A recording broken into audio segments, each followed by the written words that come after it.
በለው ዛሬም ሌላ አዲስ ታሪክ እንዴ! እዚህ ቤት እናንተ ድራማው አያልቅም ማለት ጉዱ ጉዳጉዱ ሚስጥሩ ውስጣ ውስጡ ሁሉ ነገር አያልቅም። ዛሬ ደግሞ መጡ።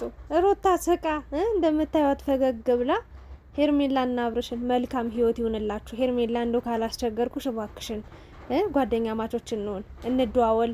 አንቺን በምታስፈልጊኝ ሰዓት እኔ ልደውልልሽ፣ እኔም በማስፈልግሽ ሰዓት ደውይልኝ፣ አብረን እንሆን በማለት እንግዲህ የተበደለች ሩታ፣ የተገፋች ሩታ፣ የተወሰደባት ሩታ፣ ያጣችው ሩታ፣ የተጎዳችው ሩታ፣ ነገር ግን ይቅርታ እየተጠየቀች ያለችው በላይ ሆና ሄርሜላ። አረ እንደዚህ ነው፣ ደስ ይላል።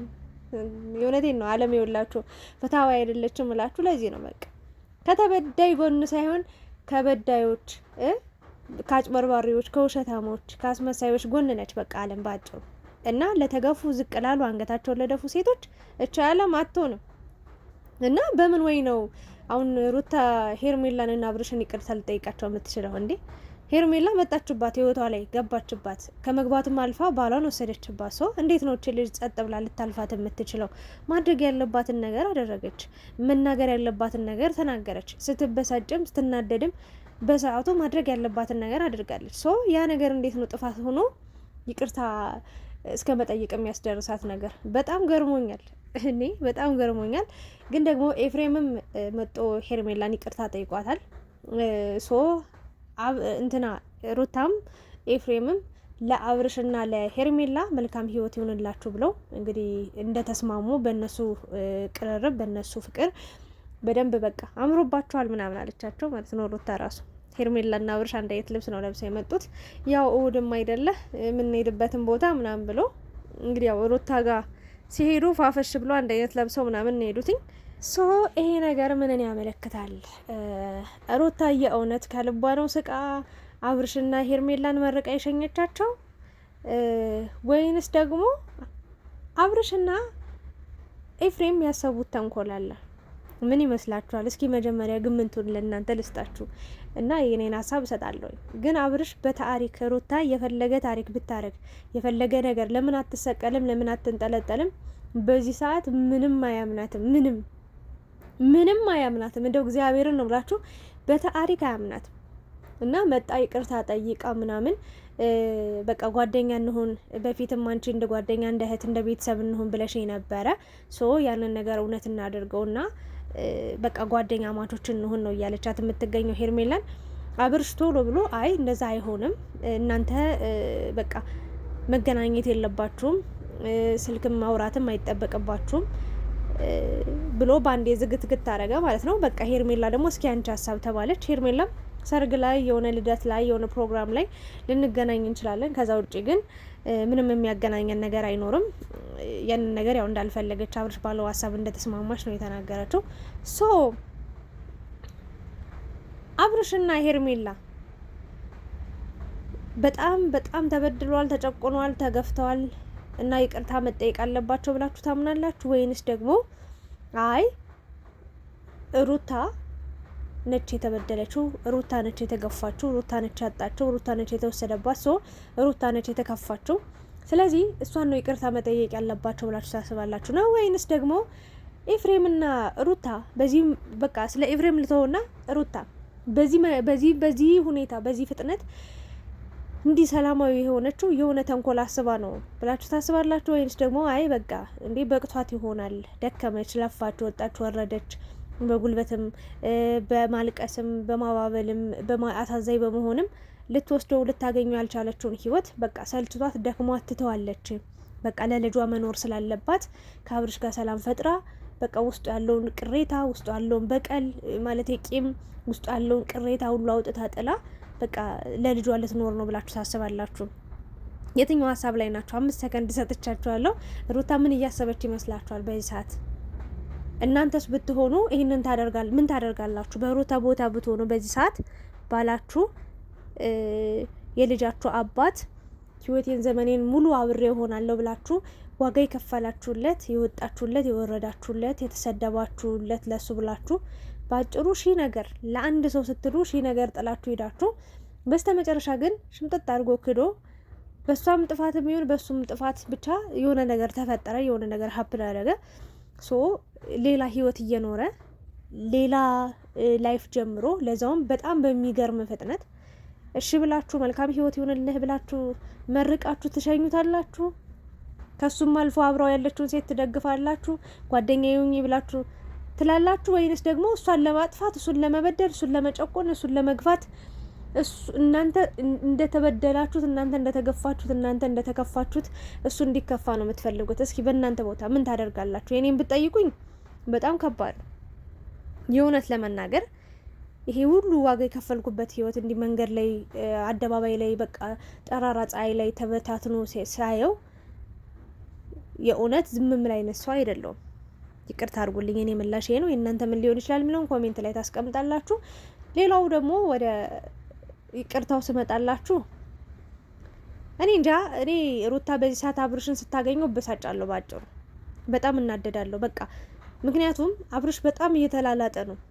ያቃላ ምን እንዳረገ ምን እንደወሰነ በምን አይነት መንገድ እንዳለ የት እየሄደ እንደሆነ ስለሚያውቅ ሩታ ምን ልታረግ እንደምትችል ያውቃታል። አንተ ፈጣሪ ነው ወይ ያለችው የሆነ ሰዓት ካስታወሳችሁ፣ አላምንሽም ይሄንን ነገር እንደዚህ ያሰበች ነው ብሎ ሲነግራት፣ እንዴ አንተ ፈጣሪ ነው ወይ የኔን ሁሉ ነገሬን የምታውቀው ስትለው፣ እኔ አብሬሽ ስለኖርኩ በደንብ አቅሻለሁ ብሏል። በደንብ ስለሚያውቃት የሆነ ያልተቋጨ ነገር ነገ ከነገ ወዲያ የሚወጣ ጉድ እንዳለ ጠብቁ። የምሬ ነው። ሩታ ሰላማዊ ሰው ልትሆን ትችላለች፣ እርቅ ልታወርድ ትችላለች። ግን በዚህ ልክ ከሄርሜላ ጋር እንዲህ ተቀራርቦ ሲጀመር ጓደኛ ይሁኝኝ ብላ ራሱ የጠየቀቻት የሆነ ነገር አስበው ነው። አሁን ላይ ማለት ነው ኤፍሬምና ሩታ በጣም ተስማምተዋል፣ ተግባብተዋል። የሆነች ነገር ለማድረግ ቅመም ቀምመዋል። አብርሽ በእርግጥ በትንሹ ጠርጥሯል። ሄርሜላ ዝም ስል የዋ ስሆን ሞኝ እንዳልመስላችሁ ምናምን ብላለች። ያው እሷም የፈራቸው ነገር አለ፣ ግን ምንም የጠረጠሩት ነገር የለም። አሁን ላይ ሄርሜላ በጣም የተረጋጋ ደስ የሚል ሰላማዊ ህይወትን እንደምትኖር አስባለች። በቃ ሩታ ጥላላት ስለሄደች አቀፈችው። በቃ እናንተ የደስ ማለት ነው አቀፈችው። ግን ታያለሽ፣ የእውነት እመኑኝ ማለት ነው ከአብርሽ ጋር ከዚህ በኋላ 1 ሳምንት ከቆየች እኔ ይቀጣል። ታያላችሁ። እኔ ቅድም በሰራሁት ቪዲዮ ላይ ብዙዎቻችሁ ተናዳችሁ ነበር። ሄርሜላን ከፈለጋችሁ አዝላችኋት መዞር ትችላላችሁ። የግል ጥላቻ የግል ጸብ የለብኝም፣ ግን ሄርሜላ አትመቸኝ። ምክንያቱም ራስ ወዳድ ናት። ምንም ሴት ሆኖ ለሴት የማያስብ ሰው፣ ሴት ሆኖ ለሴት የማያዝን ሰው፣ ሴት ሆና ሴት እየተጎዳች እያነባች እያለቀሰች እያየች ለራሷ ለኔ ብላ የምትስገበገብ ሴት ካለች ባናቷ ትተጋ። ልደግፋትም ላበረታታትም አልችልም። ያችም ሄርሜላ ነች። እዛ ጋ ህጻን ልጅ የአባቱን ናፍቆት ተጠምቶ ተርቦ የአባትና እኔ እንዴት ልበላችሁ፣ ስንት ነገር እያለ ሚስት ዋጋ ከፍላ ስንት መስዋዕት ከፍላ እዚህ ደረጃ ላይ ደርሳ ብቻዋን አንድ ቤት ውስጥ ህይወቴን አጣሁት፣ በቃ ህይወቴ ተበተነ፣ በቃ ፍቅሬን አጣው፣ በቃ የልጄን አባት አጣው፣ በቃ ብላ እየተጠናነቀች ባለችበት ሰዓት የኔ ነው ብለሽ ላፍ አድርገሽ ወስደሽ እኔ ደስተኛ ሆነሽ አይችሽ ጥሩ ነው ምናምን ብዬ አንቺን ልደግፍም ላበረታታም አልችልም። መቼም አልደግፍሽም። መቼም ቢሆን በራስሽ ነይ፣ ከራስሽ ህይወት ጋር ነይ፣ የራስሽን ሰው ይዘሽ ነይ።